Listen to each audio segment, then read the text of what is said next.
in Washington about spending caps, reconciliation rules, and budget timelines can get complicated. But one thing is clear. The 2017 Tax Cuts and Jobs Act has delivered real benefits to American families and to small business as well.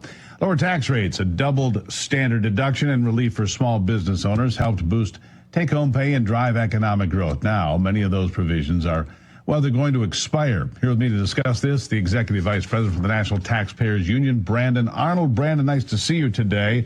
Obviously, the president would like to get this all put together. He'd like one big, beautiful bill in reconciliation that'll cover all this, extend the tax cuts, probably provide some more. How important do you think this is for this country and this economy? It's tremendously important. I mean, if you allow these tax cuts to expire at the end of the year, as they're scheduled to do, the average family of four making $80,000 a year, which is about the median income in this country, they'd be facing about a $1,700 tax hike. That's an enormous tax hike, but there's a little bit of an asterisk there, because if we allow this tax package to expire, we're going to see millions of jobs lost. So that is a tax increase only if they're able to keep their job as the economy takes an unavoidable nosedive if we do allow this tax increase to take place. So this is critically important. Congress has to get this passed. They have to do it right if we're going to get economic growth and get this country back on track. Yeah, let me explore something else here with you, Brandon, because the president has been, well, very clear that he would not raise taxes on anyone, and yet the populist wing of the party is now floating around the idea of taxes on incomes over $1 million. Your thoughts? Yeah, this is a disastrous idea. And I think President Trump, in a recent truth, has pretty much smacked this down.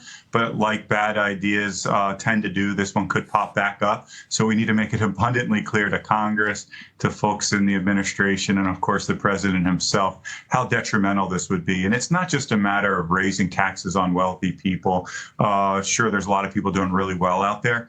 But it's a matter of raising taxes on the business community. So many businesses, the majority of businesses, pay not on the corporate schedule, but on the individual schedule. They're called pass-through entities.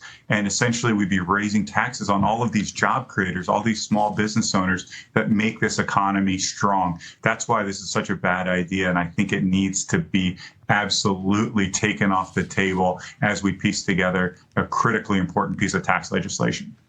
Yeah, I use S-Corps as an example. That's a flow-through tax structure for small companies. The kind of companies that have 1, 2, 3, 4, 5 employees. It flows through somebody's individual tax return. And people say, well, look, they're making $2 million. Look how wealthy they are. But they're not, because they're paying employees and they're paying capital investment and they're doing different things because people don't understand how business works oftentimes, and yet they talk about it. It's a common problem in America. People talking about things they have no idea what they're talking about. Brandon, you and I deal with that probably a lot.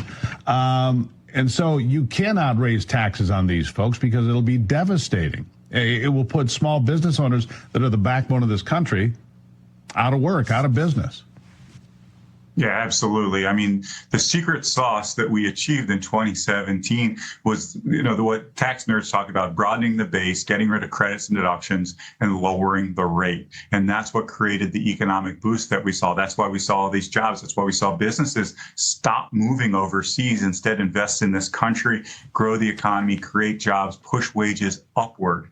And we did all that, of course, it's important to say, while keeping inflation relatively low, something that we haven't had the luxury of enjoying since the pandemic and since the Biden administration.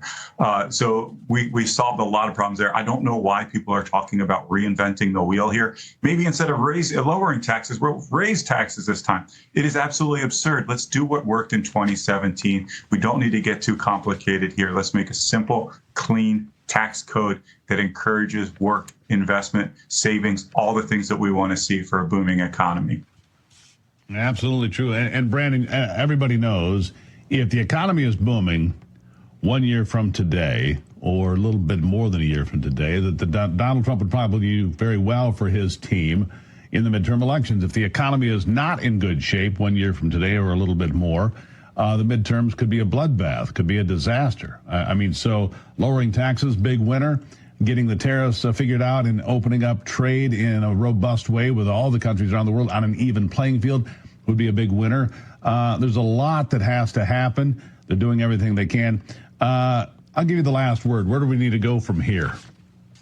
Yeah, I think you're absolutely right. And I would add deregulation, another huge piece of getting the economy booming again, moved in the wrong direction over the last 4 years. And I know that's something that Trump is working on very, very aggressively. But yeah, the next few weeks as Congress tackles this reconciliation bill, all of these enormously important issues, getting spending under control, getting better tax policy locked in, that's going to be absolutely critical. And fingers crossed, I'm optimistic, cautiously so, that we can get this right, get the economy back on track, and get this country moving forward as it ought to be moving.